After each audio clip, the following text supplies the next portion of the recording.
I see we have an incredible crowd of parents in this room who really want to connect with their children, and that means so much to me, and I really appreciate being here with you. Before I begin, I would like to thank you all because you are an incredible community, and you really deserve applause. You do. You do. South Africa, you are incredible. I was born upon the ashes of the Holocaust. My father lost his entire family.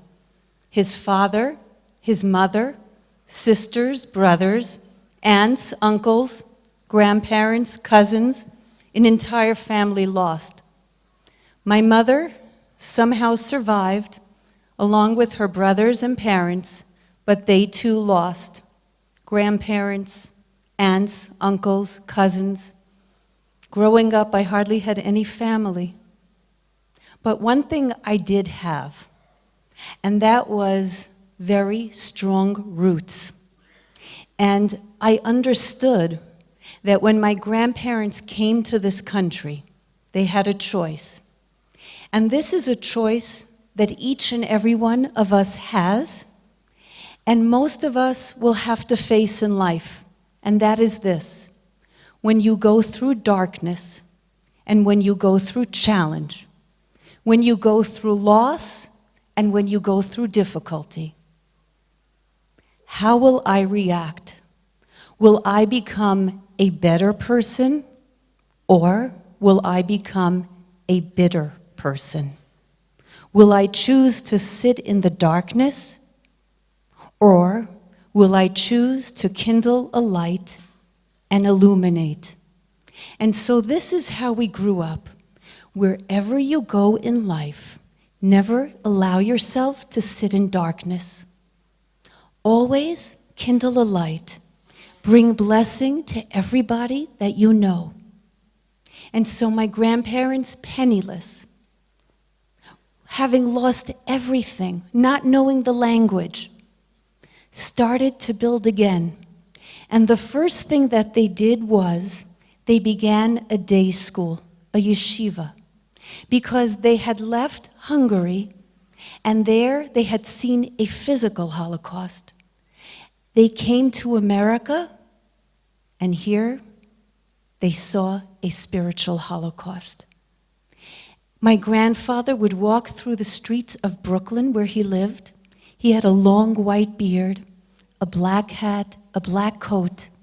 It would be in middle of August, and he would walk around, and children would point to him, and they would laugh, and they would say, "Look, Santa Claus in town," and it's August.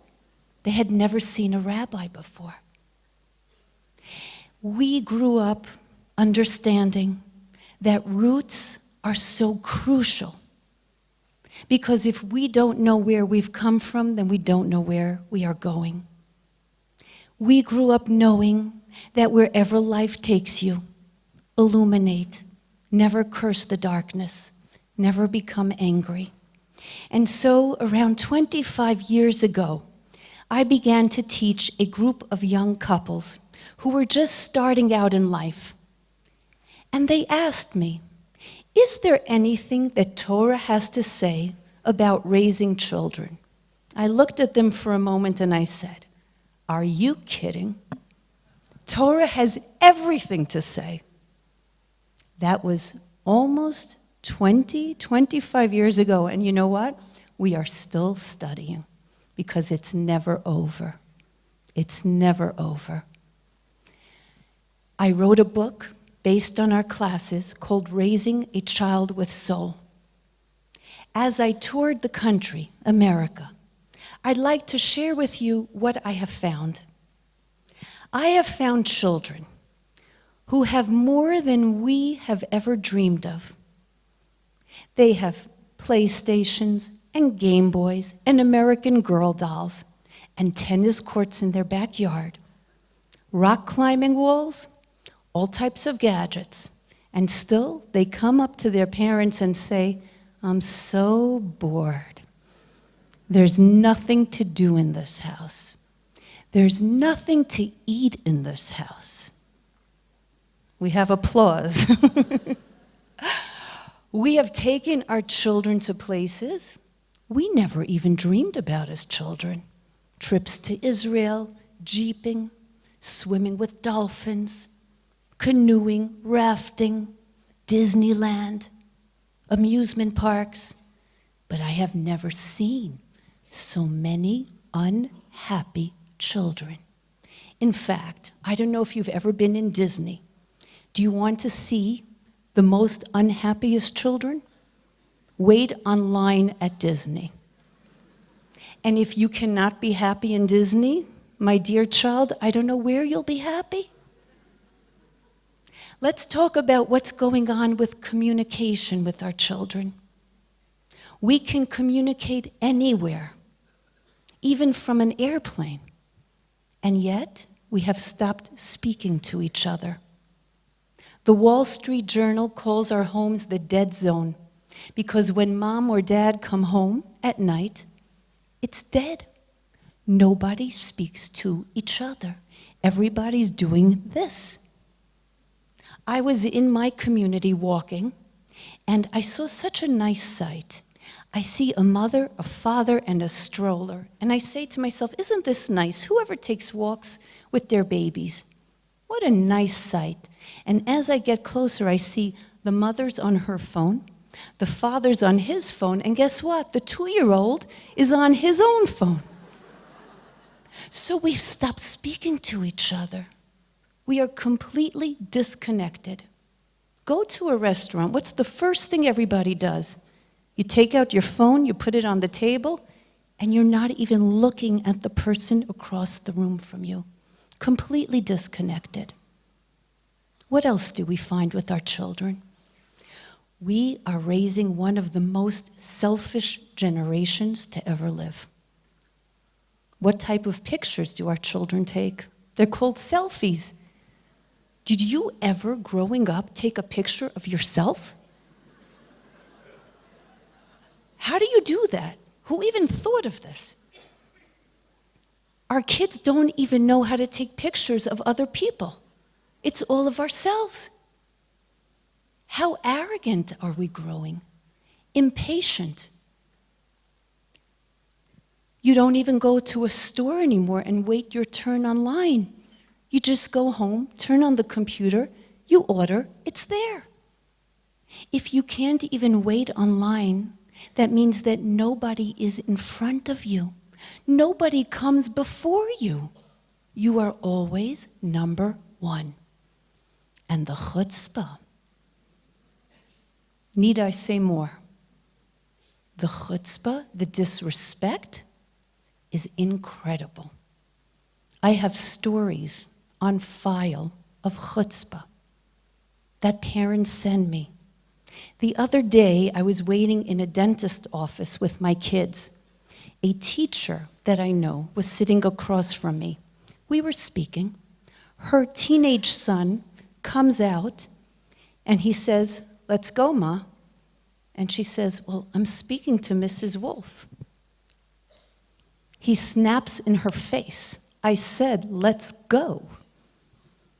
Chutzpah, and she's a teacher in a yeshiva. I did not fly across the world to speak to you today about manners. Manners are so easy to teach our children. This is how you say please, and this is how you say thank you, and this is how you answer the phone, and this is how you use a fork and a knife. I am here today to speak about character, raising a child with soul. That's the name of my book. And in every single chapter, we cover the wisdom of Torah, how to give discipline to children, how to teach gratitude, how to raise children who care, compassionate children, children with priorities, children with derech eretz, with awe and respect.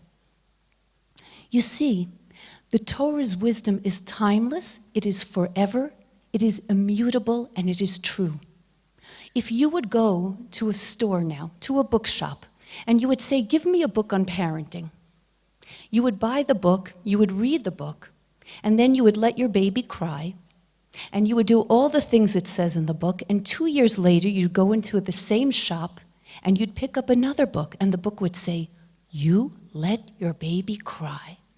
Oh my God, do you know what kind of therapy this child's going to need? But the wisdom of Torah is forever. It never changes. So today we are going to discover together the wisdom of Torah as we raise our children with soul. Every Friday night, women all over the world light Shabbos candles. And when we do, we close our eyes and we make a prayer. And we say, Zakeni legadel banim.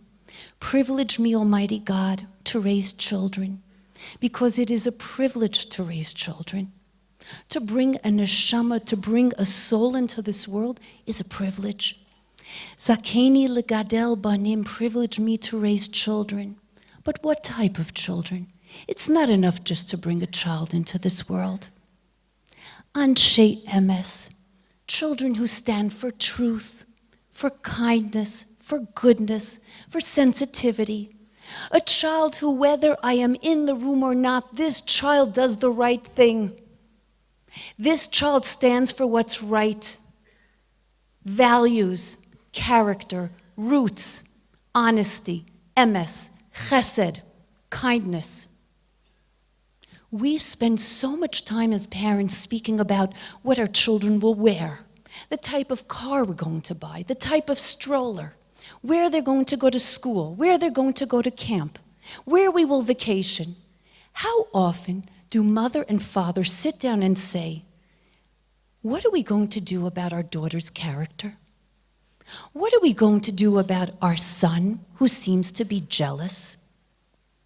What are we going to do because this child is a little bit chutzpahdik, disrespectful? How are we going to possibly teach character and neshama, soul, to our children? We have a window, and that window is very small. And once children get older, they stop listening as well. They stop seeing as well because they think that they know better. So today, let us discuss together how to reach our children's neshama, their souls, how to raise a child with soul. Where do we begin? The foundation of every home. There's a physical foundation when you build a home, and you check it, and you make sure it's solid, and you make sure there are no cracks. Just as there's a physical foundation, there must be a spiritual foundation. And what is the spiritual foundation of every home? In Hebrew, in Judaism, we say hakaras hatov. Hakaras hatov means appreciation, an attitude of gratitude. To raise children with appreciation for who is in their life, for what they have, for every moment, for the time that we have together. An attitude of gratitude. Now let me ask you something. Why do you think it is so difficult for children today to have this attitude of gratitude? Why is it that nothing is ever good enough? Why is it that there are so many angry kids out there? Whatever you get them, you get a stomachache because you know that somehow somebody will not be happy. Whether it's dinner at night, a trip, a game, a toy, an outfit, there's always somebody crying, somebody in a bad mood, somebody going to their room. And then you say, you know what, if that's how it is, I'm not going to do it again for you. You don't have to come next time. And there's such a bad feeling in the home. Why? Why are they so unhappy? Why such a lack of appreciation? Where does it begin? I saw this problem many years ago when I made a special party for my little girl. Now she's a married mommy of children, thank God. When she was just a little child, I made an arts and crafts party for her in a local shop. At the end of the party, all the little girls left, and I noticed there's hooks on the wall, and on the hooks there must have been around 6, 7, 8 coats. And I say to the owner, I say to him, I'm so sorry, I guess we'll have to wait because the parents are going to come back and pick up their children's coats. Do you know what he said to me? No, nobody comes back. I have in the basement a huge bag of coats. They just buy another one. And you know what? He was right. Nobody came back. We live in a disposable society. You lose a sweatshirt, stop crying, we will get another one. We spoke this morning about children who go to camp with trunks full of clothing. They come back, you can lift it with a pinky. Did you ever go to a school at the end of the year and see the lost and found? Baseball caps, sweatshirts, balls, jackets, hats, gloves, scarves. You could clothe a village, and nobody comes back to claim it. And what we teach our children is that we live in a disposable society where everything is replaceable. And when everything is replaceable, we stop appreciating what we have. And after a while, not only things are replaceable, but people become replaceable. And we stop cherishing and appreciating the people in our lives because nothing has value anymore. Our children have stopped appreciating what they have, and they have stopped appreciating the parents in their lives because we keep replacing and things are cheap. And so children grow very arrogant and entitled. Ew, that's for supper? Supper's not ready? You got me that? Did you ever drive a carpool? Were you ever late for a carpool? How do children get into the car? Mom, you're 10 minutes late. We're waiting here. How many children say thank you? Did you ever fly with children on a plane? How many children say thank you when they're served a drink, a snack?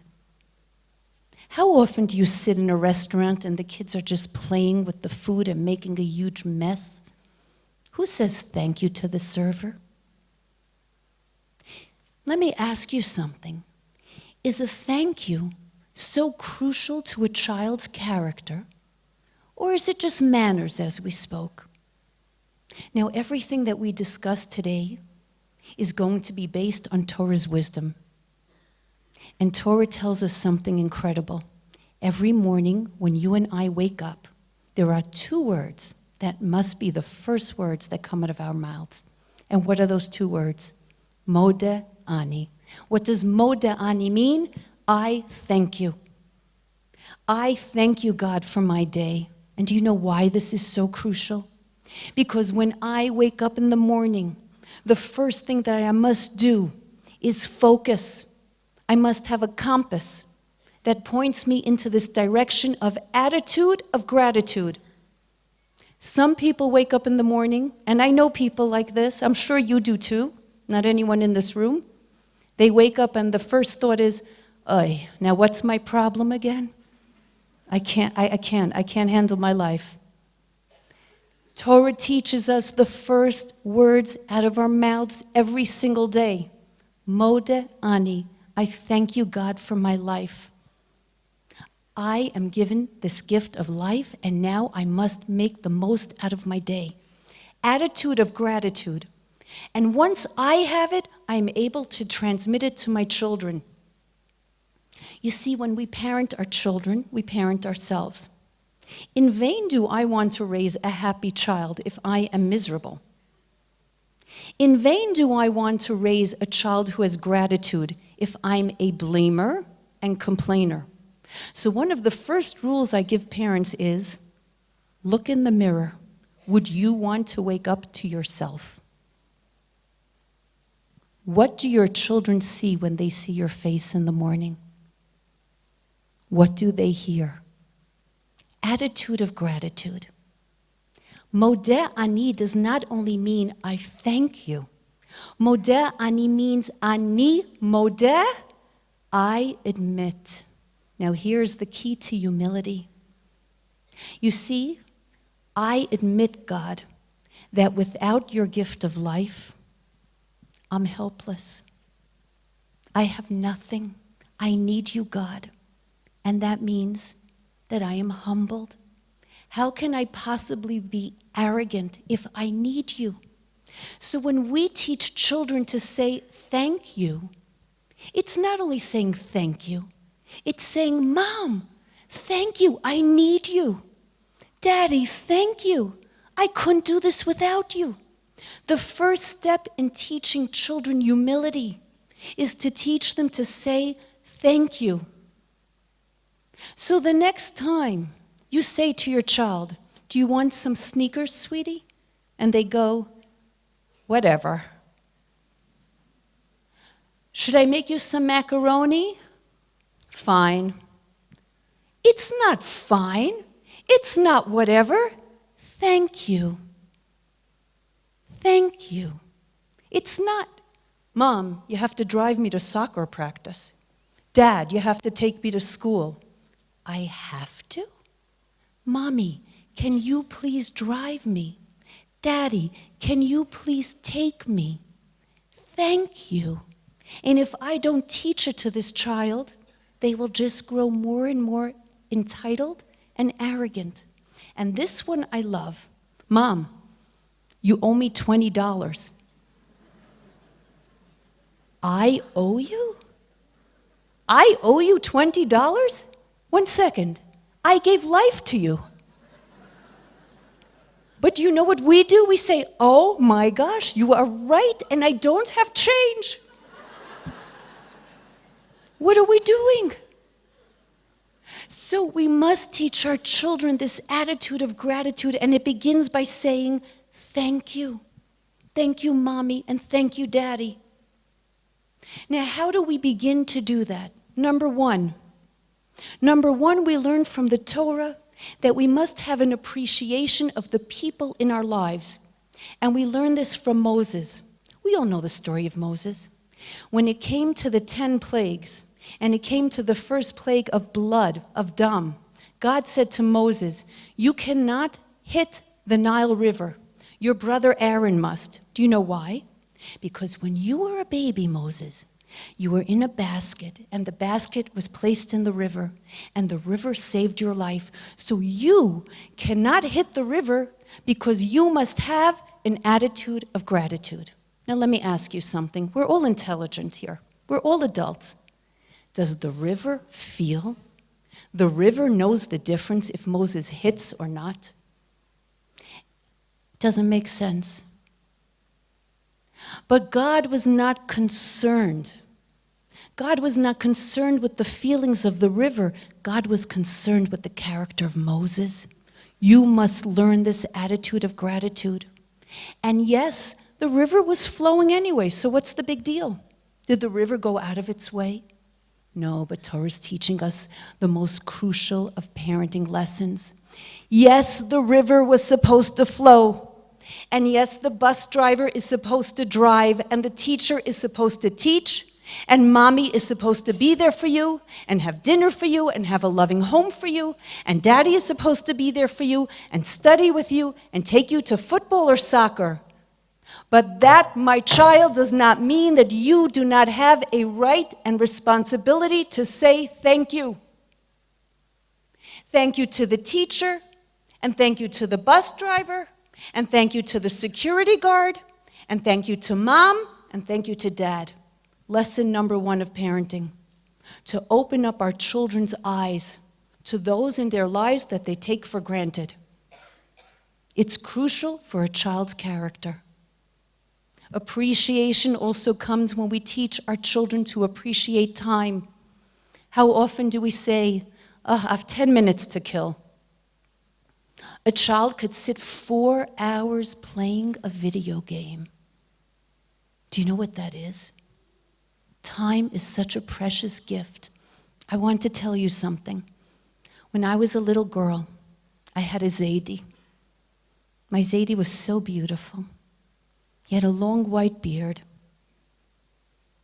Whenever he would look at me, his eyes would get moist because I was named for his mother, who had been killed in the Holocaust. He had so much love. I never heard an angry voice, an angry word. And every Saturday night we had a tradition. The cousins would get together in our home. And after we would play and run around a little bit, my Zaidi would do this, give a little bang so everyone would be quiet.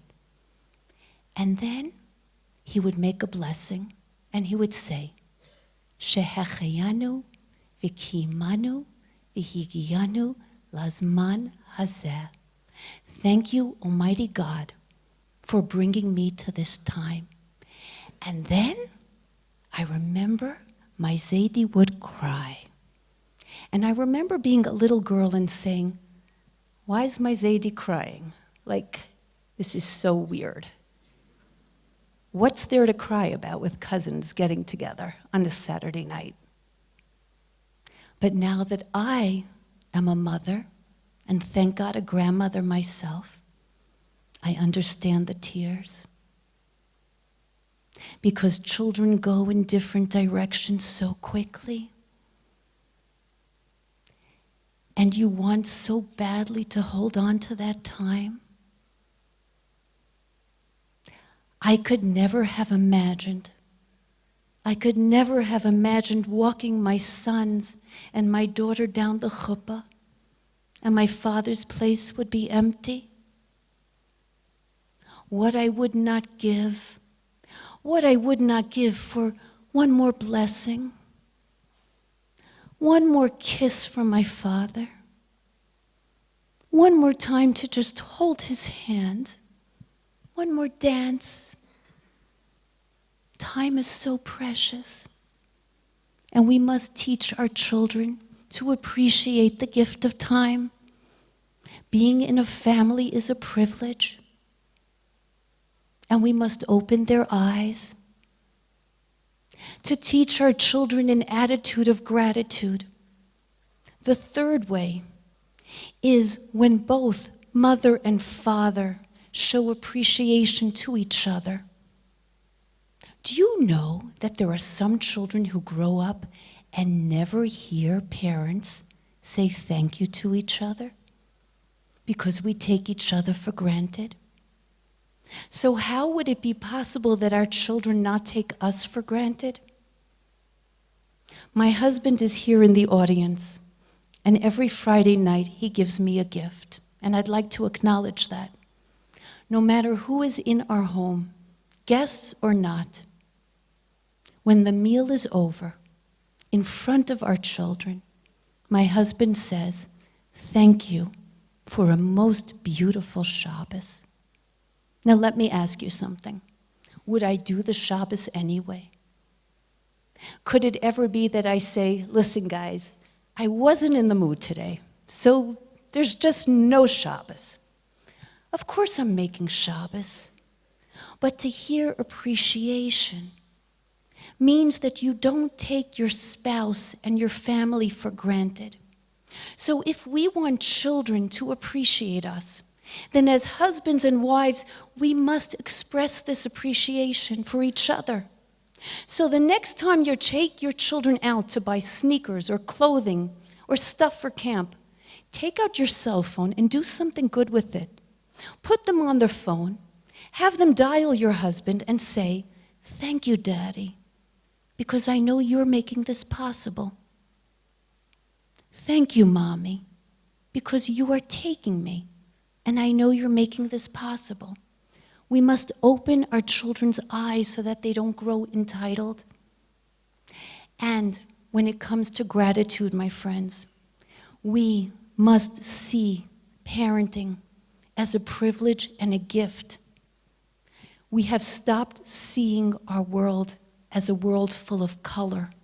And it's as if we see it in black and white. Okay, how fast can we get them into bed, do homework, get them to eat, and we call it a night.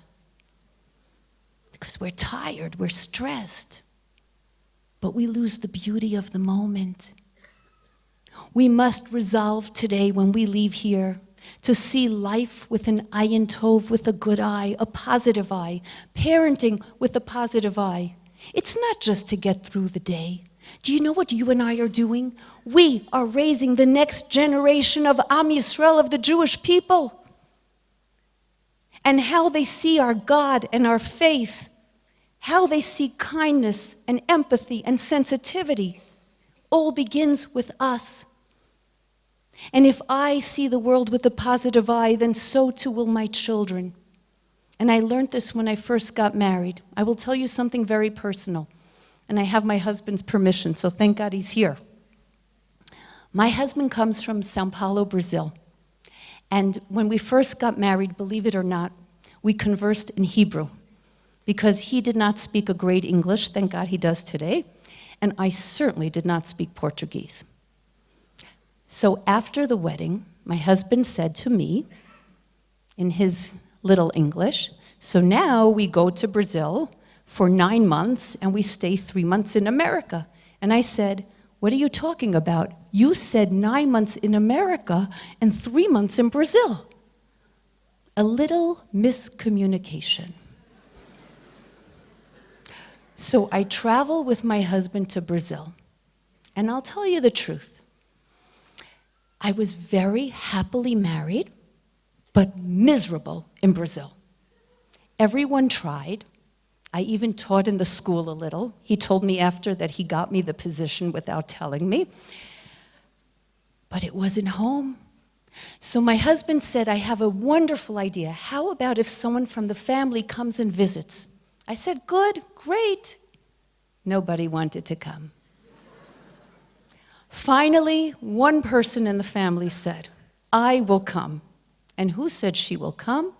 My grandmother, Mama. Now, Mama was this high. Mama did not speak good English. Mama had a stecken, a cane, and nobody started up with my mama. Mama said she will come to Brazil, and she did.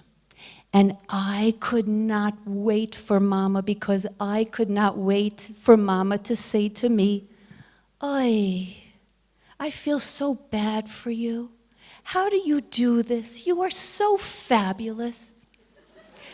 So I go to the airport, and I wait, and here comes Mama, and we get in the car, and I'm waiting to hear, and I hear Mama say, Yai. Yai is Hungarian for wow. Mama says, Yai. And I say, what, Mama? And Mama says, Yai, look at the trees. I say, the trees? Mama says, Yai, are these palm trees? I say, yeah. I've never seen such beautiful trees in my life. Slavachanala, you are so lucky to be here. And I look at her, and she says, now I can die. And I learned a lesson that day, a big lesson. And the lesson is to see the trees. Because we all have choices in life. Every one of us sitting in this room, we have bracha, we have blessing, and we have challenges. And we can either choose to see the challenges and say, I can't. Or we could say, I have blessing. Look at the trees. What a life. Modeh Ani. Thank you, Almighty God, for this life. Attitude of gratitude, number 1. Number 2, we would want to teach our children compassion. Chesed. Who doesn't want to raise a compassionate child? Let me ask you something, and answer in your mind and in your heart. When was the very last time that you saw your child be compassionate? Not for a friend, not for somebody he or she likes, but to feel the pain of another, to be sensitive for another. When was the last time? Even for a child to give a chair for another. Did you ever see a parent say to a child, maybe, stand up and give your seat? I should stand up and give my seat. Compassion, to feel pain. What does the Torah tell us about teaching children pain? When Moses was a little child, he grew up in the palace of Pharaoh. And the Torah gives us such a beautiful lesson. It says, Vayigdal Hanar, and the boy grew. And he went out to see his brethren, and then it says again that he grew. And our sages ask us, how is it that Moses grew twice? Our sages teach us. The first time he grew in years. But he had a choice, and the choice was, I can either stay in my palace and be comfortable. Because what does it do for me to go out and see the pain of my brothers and sisters? Or I can choose to go out and see the pain, and then it says, Vayigdal, and he grew. He grew as a human being. Do you want to know how to raise a gadol, a great child? Teach your child to feel the pain of another. I learned this from my very own child. When my daughter was just 4 or 5 years old, we were new in my community, and she didn't have friends. And so I said to her, you know what, Shandy, I'm going to get a class list, and you can choose any girl from the class to invite over. And she chose a little girl whose name was Sarah Leah. And I called up Sarah Leah's mommy, and she was so happy, and she said, I will send my daughter to your house tomorrow. The next day, the little school bus comes. My daughter, Shandy, gets out of the bus. Off comes the bus monitor, and she says to me, good luck. I say, good luck? Who says good luck for a play date? And then comes this little girl. She's sucking her thumb. She can hardly walk. And the whole time, she's just clutching my daughter's shirt for 2 hours. This is the play date. And I'm thinking to myself, what is my daughter thinking? The little girl leaves, and I call my daughter into the room. And I say to her, Shandy, sweetie, Mommy wants to just talk to you for a minute. Is Sarah Leah your friend, honey? And she says to me, no, Mommy, Sarah Leah has no friends. And I say to her, well, do you play with Sarah Leah in school, maybe? And she says to me, no, Mommy, Sarah Leah, she doesn't know how to play. So, sweetie, why did you invite Sarah Leah over? Oh, Mommy, she says, every day, Mora calls out names. Who is going to go to whose home? And every day, Sarah Leah cries because Mora never calls her name. Mommy, I just didn't want Sarah Leah to cry anymore. I just didn't want her to cry. That's what we call a gadol. That's what we call great. If you have a child who is talented, who is popular, it's not enough for a child to get an A+ or do well on exams. Say to that child, you must be a Moshe. When you are captain of the football team, when you are sitting on a bus and everyone is sitting together, there is a girl in the back that nobody says, how are you? Come sit here. There is a boy on the field and nobody picks him. You pick him because God gave you a gift. And use your gift to make this world a better place. We must teach our children to be a Moshe. Get out of the bubble. Get out of the palace. Feel for others. Pray for others. Tonight when you go home, take your children to the side and ask them to pray for those 3 young boys who are missing. Our children cry for so many silly things like toys and licorice and chocolate. When was the last time they cried for the pain of another? We have to teach our children to be a Moshe. That's how we raise children who are compassionate, who care. You don't have to go traveling. Just look in your child's classroom. How many children sit at home because no one invites them for a pizza, for a birthday party? Open your eyes. If God gave you a gift, use it to make this world a better place. There's so much I want to say, and I have my 5-minute sign, okay? So I'm going to then leave you with this. As parents, As parents, we wonder, does it really, really make a difference? We can speak about giving children bedtime, Shema, and giving them Shabbos candles, and gentle words. As a parent, we've changed millions of diapers, wiped hundreds of noses, thrown thousands of balls, made how many lunches? Nobody gives me an award as Mother of the Year for that or Father of the Year. Is that great? What does it mean to be a great parent? And this is my final message because I'm leaving you for Cape Town. And please remember this with all my heart. I spoke to you yesterday about my beautiful father. In the very last days of my father's life, my daughter, who was then only 8 years old, said to me, "Mommy, I want to visit Abba Zeda in the hospital." And I said to her, "My bubbala, my shandy, I don't think it's a good idea. Abba's so sick. He won't see you. He won't hear you. It will be very difficult for you." And she said, "Please, Mommy. Please, Mommy." And so I took my little girl to the hospital with me. When we walked into the room, all you heard were the pulse of machines.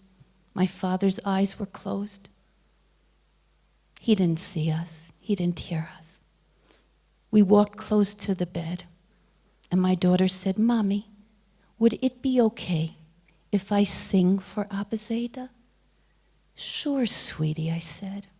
"What would you like to sing?" And she said to me, "I'd like to sing Hamalach HaGoel, the angel who watched over me. Because, Mommy, every night when Abba Zeda would be over our home, he would sing that for me. And now I want to sing it for him." And so she began to sing, this little girl, and her voice filled the hospital room.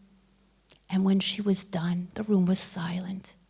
Slowly, very slowly, I saw my father with all his strength raise one hand, and I couldn't understand what he was doing.